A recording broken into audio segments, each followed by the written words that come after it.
Meet the Lot, native token of Lukki Exchange and the most potential tool for investing this year. Trade now on P2B, B2B and Lukki.io. Thanks for making it out early this morning. You guys are repping each other's projects, huh? I mean, we had to be here. I'm happy these guys are here. Yeah, True. It's pretty early. Yeah, we got the swag on. So Sunny's got the polka dot T-shirt. I got the Cosmos T-shirt on. Nice. All in the spirit of cooperation. I like it. So, I was just referencing, maximalism in the context of Bitcoin, right? Which has been around for quite a while. But I think in the past year or so, maximalism in the context of Ethereum has kind of become a thing, particularly as these kind of next-gen dApp platforms like Polkadot and Cosmos have emerged. So I'm curious how you guys think about Ethereum and Ethereum maximalism in the context of kind of the projects that you're building. Yeah, so Ethereum is fundamentally a smart contract platform, and they have this history of basically every project which ever wanted to build a dApp in the past 3 or 4 years was going on Ethereum because that was more or less the best option. But now we have the situation where you have viable competitors coming to light where somebody else might find a dApp is more useful on another platform. And I don't think that all use cases are going to map off of Ethereum or onto other platforms. Ethereum is still really good for what I would call intraoperability. Sort of this is the main aspect of smart contracts is the fact that you can have synchronous communication, that you can immediately call another smart contract and get a return value, and that itself is very useful for solving sort of coordination problems. But I think fundamentally it's just a community adjustment, and I think it was one that should not have really come to a surprise as a surprise to the community because. I don't think that anybody really should have ever thought that, okay, where Ethereum is as of 2015 or 2016 with the Frontier mainnet, it hasn't evolved that much since then, at least on 1.x, was ever going to be the end of where blockchain research goes. And a lot of the maximalism is just sort of a response by people who didn't really consider what's going to be researched beyond that, and thought, okay, this is just a thing I've invested in, and I'm going to be super bullish on this, and anything else that purports to have advanced the state of the art is a pretender. And this is basically the sum of Ethereum maximalism. Yeah, I mean, when it comes to the Ethereum blockchain, I think what Rob said was basically pretty much on point. And I think when it comes to the Ethereum token, I think that Ether is kind of going into this narrative shift where for a long time it's been trying to be this gas token or fuel for Ethereum, and now it's kind of trying to become more of a money, which inherently comes with some level of necessary maximalism. If you want to try to make money, you need to basically go out and say, oh, this is money. And if that's maximalism, I don't know. It just seems that people are just pushing a certain token to be widely adopted. Got it. So I have a working thesis here, and I'm curious, what you guys think. From my perspective, I think Ethereum is working really well for kind of open global financial applications, right? And we're talking about DeFi later. So for the types of applications that require kind of high dollar value, low throughput, and don't necessarily need instant finality, I think Ethereum is working quite well. And scalability in Ethereum is a known issue, but dApps like MakerDAO and many others are working pretty well with existing scalability. So kind of the way I see it is that there is a clear kind of product market fit for Ethereum. And what I'm excited about platforms like the ones you guys are building, the reason is because I think just like Bitcoin was Polkadot, particularly for the types of decentralized applications that require low dollar value, high throughput, and instant finality. So things like social applications and gaming. So I'm curious, do you guys agree, disagree, and to what extent are you seeing? Well, in the case of Sunny now with Cosmos kind of live, and in case of Robert, the types of conversations you're having, what types of use cases are you most excited about kind of enabling? So yeah, I mean, I do agree that I think we will start to see a lot of applications that, maybe don't necessarily will fit on Ethereum. I can give an example. There's a project called Lino who's working on a Cosmos chain. They have micropayments for video for Twitch streaming, and so that's kind of something that I don't think that kind of level of micropayment system would work on Ethereum because of just the throughput.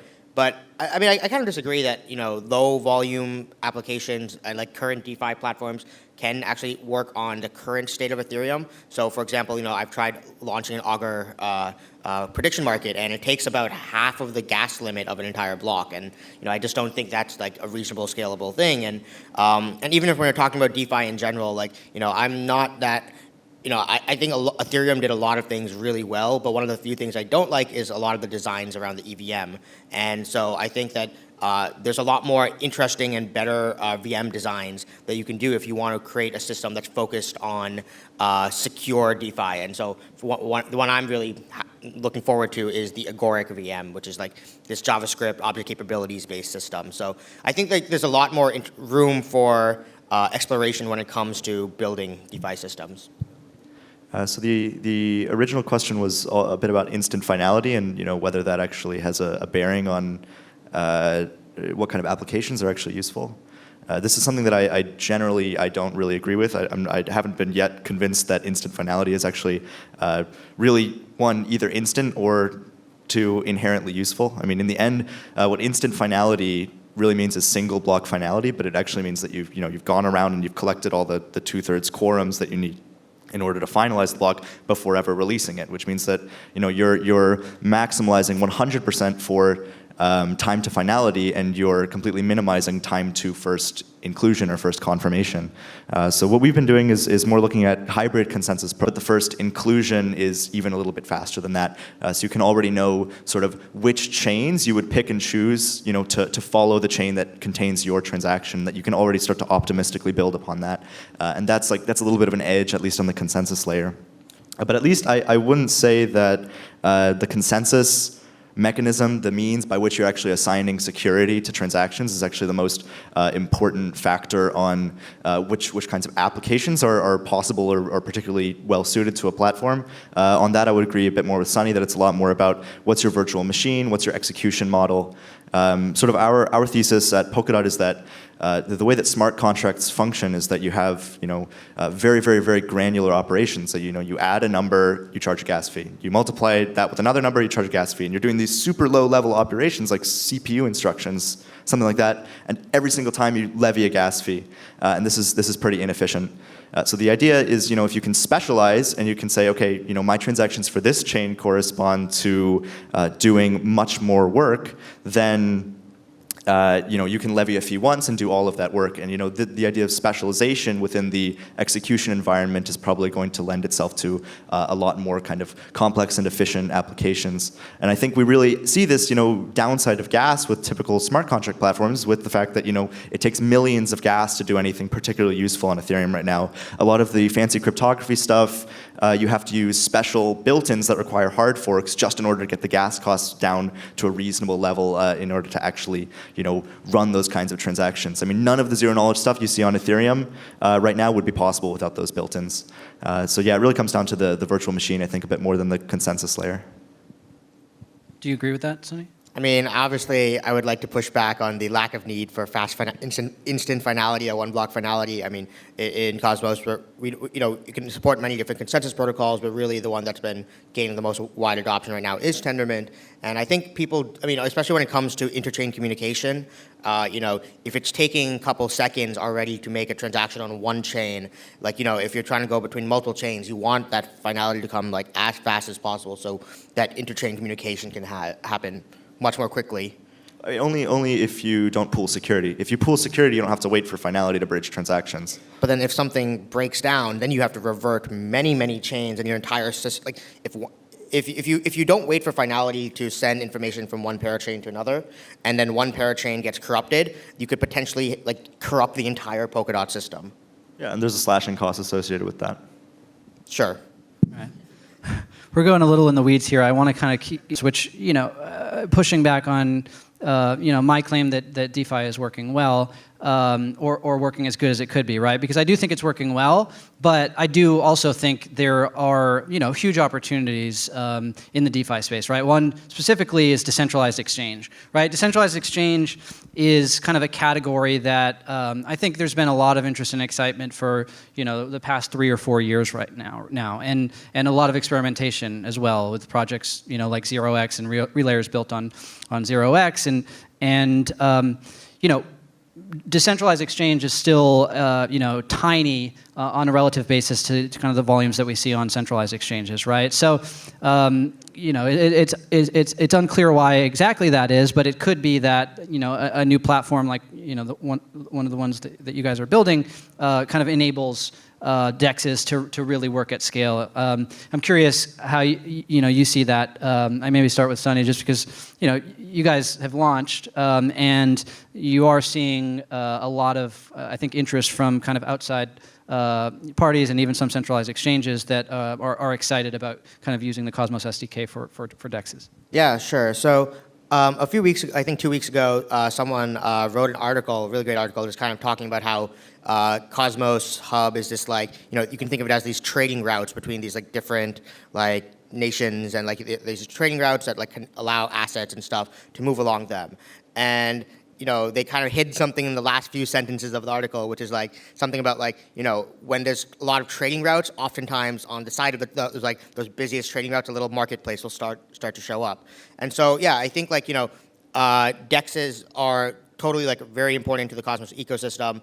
A lot of people have been asking us to put a Uniswap module on the Cosmos Hub, because if tokens are quickly moving through the Cosmos Hub, they might as well quickly you could use Uniswap for a quick swapping of these tokens. And then when you're trying to build much more advanced layer DEXs, Uniswap's great for quick swaps, but if you're trying to build real DEXs with order books and for more higher volume, Binance is probably the most well-known one, but there's a number of other large exchanges who have also started kind of using the Cosmos SDK and experimenting with it.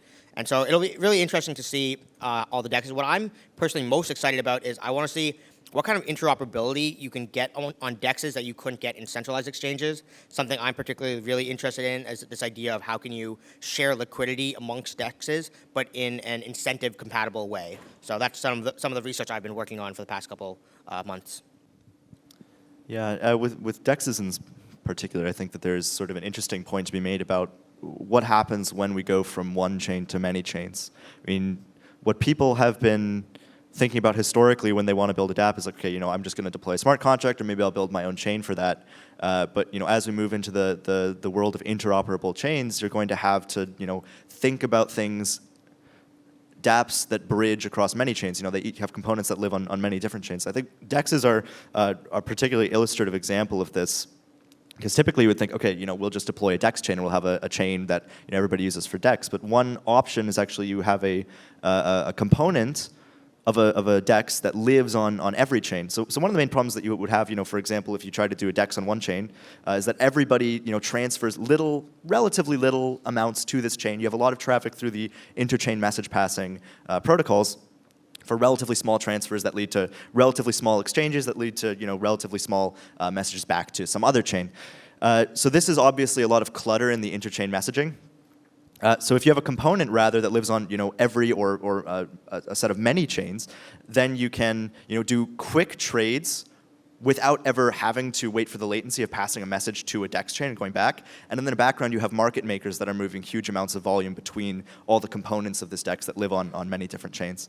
And this was an idea, I think, first put forward to me by the team from 0x, to how the multi-chain world is going to revolutionize the stuff that they've already been thinking about for years. Got it.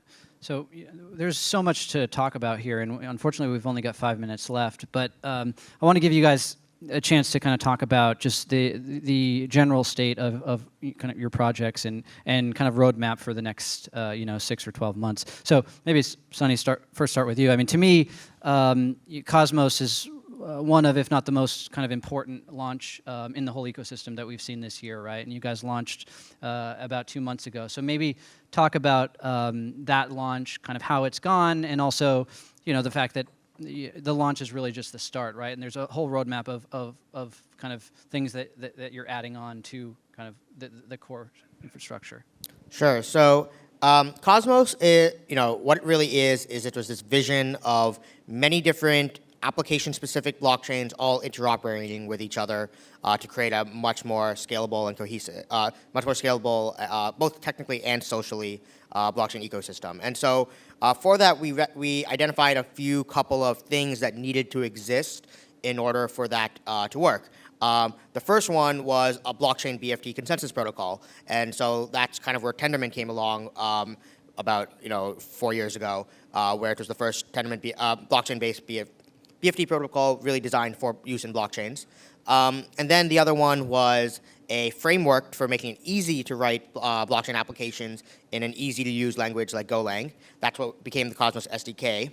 And the third was a interoperability platform, a sidechain protocol, so you can actually move data and assets between chains, and that's what IBC is. So really, what we launched 2 months ago with the Cosmos Hub, right now it was really meant to test the first two. So Tendermint consensus with proof of stake, and the Cosmos SDK. So this is really the first public blockchain that uses, in my opinion, a solid proof of stake system with a real BFT consensus protocol. And so we've basically been testing that and testing the staking economics and governance and whatnot on that system. And we're currently in development of the IBC system.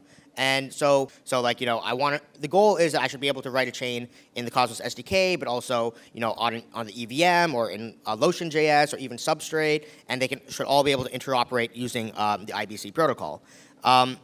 Meanwhile, I'm kind of really more focused right now on the post-IBC world. So, IBC should be coming in about 3 to 6 months. What do we do? What's the next steps after IBC? And so for that, I'm starting to look into things around shared security, where chains maybe don't want to come up with their own validator set. How can they basically go to the Cosmos Hub and basically say, oh, can you validate our chain in exchange for rewards and stuff? So these are some of the things I'm thinking about. I'm thinking about some ideas of how you can make it so you can keep your assets, monetary assets on the Cosmos Hub, but still be able to pay transaction fees on a variety of chains. So me and Zaki Manian, we're kind of really focused on researching some post-IBC world stuff. Yeah. So we started the Polkadot project a couple of years ago, and we laid out a roadmap, which was essentially 2 years of research and development. We're about 1.5 years in, and we're pretty much on target.